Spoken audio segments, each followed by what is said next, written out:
Hello, this is Ate Dolo Mondon. I want to show you something kasi for long time nagkakaroon ako ng siguro blood clotting during my hormone therapy kasi baka daw hindi na kuha lahat yung cancer cells sa katawan ko, so under the bones yung baka may natira pa doon, kaya nag-take ako ng hormone, right?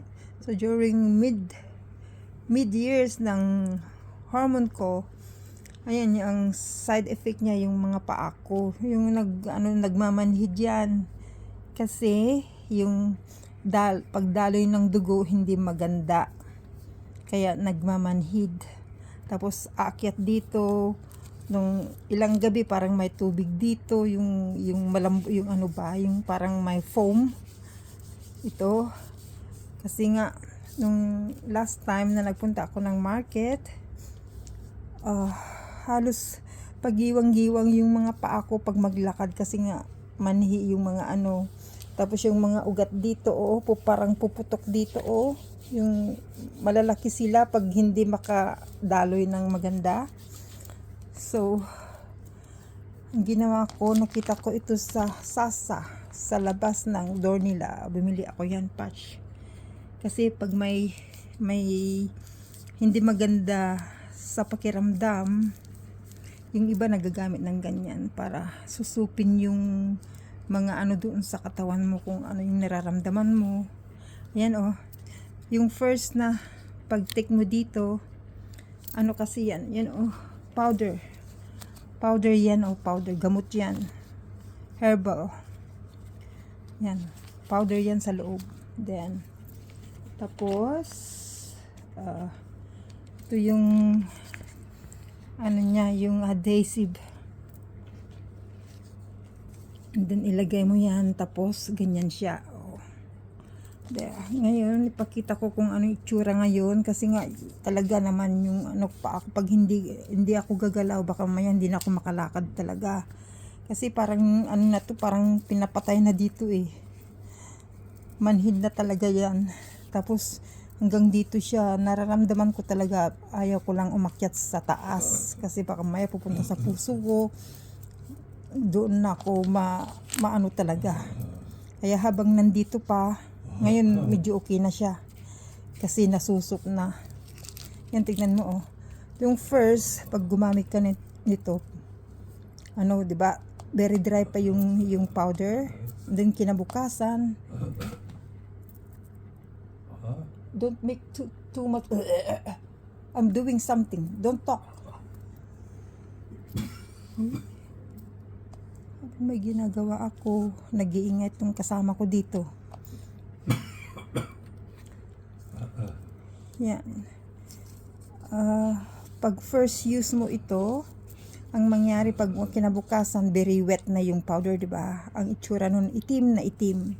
Ibig sabihin, nasusok lahat yung mga nandun sa katawan mo.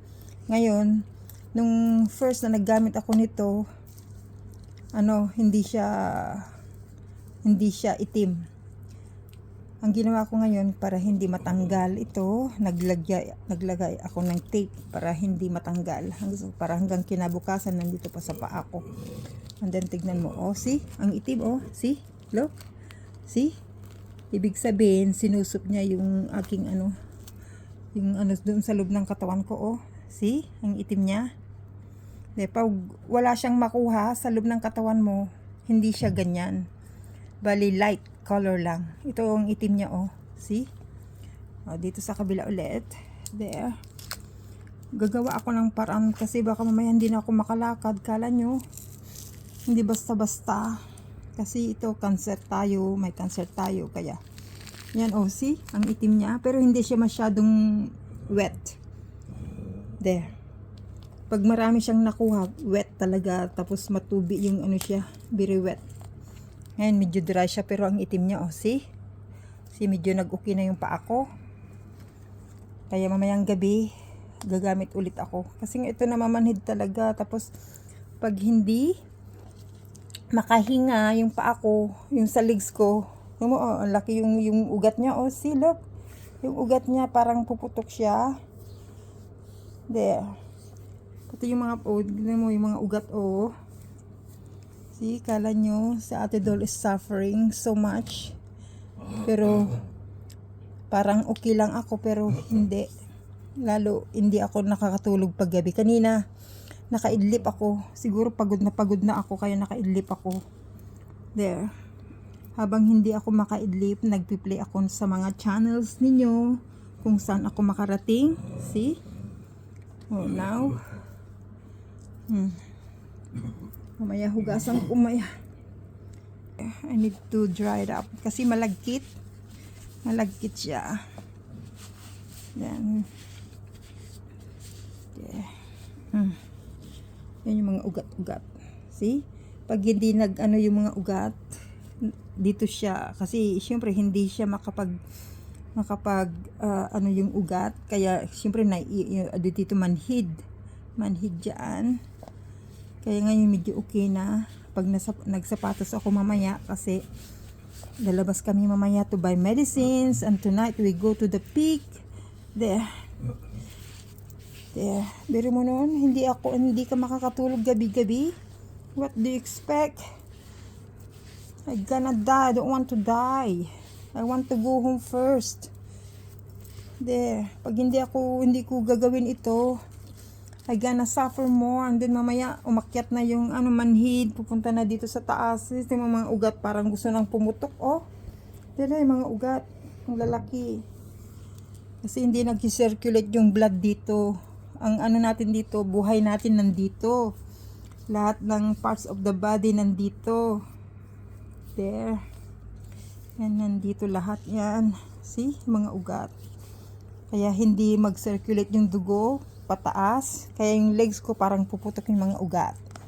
There. Mamayang gabi, I need to do it again. Sana mawala na, kasi ito lang ang ko. Okay lang yung buhok na medyo maglagas-lagas. Wag lang yung mga paa ko na manhid, kasi nakakatakot. Mamaya hindi na ako makalakad. Pag manhid na, aakyat na yung dugo, yung yung hindi na mag-circulate yung aking dugo. Tingnan mo yung ang laki yung ugat. Oh, see? Look. Kasi hindi mag-circulate yung dugo. Kaya naiipon. Parang gusto nang pumutok. Yeah, so I need to massage like this slowly para hindi puputok yung ugat. So, it's okay now. We need to get ready kasi pupunta kami sa dispensary sa Worldwide.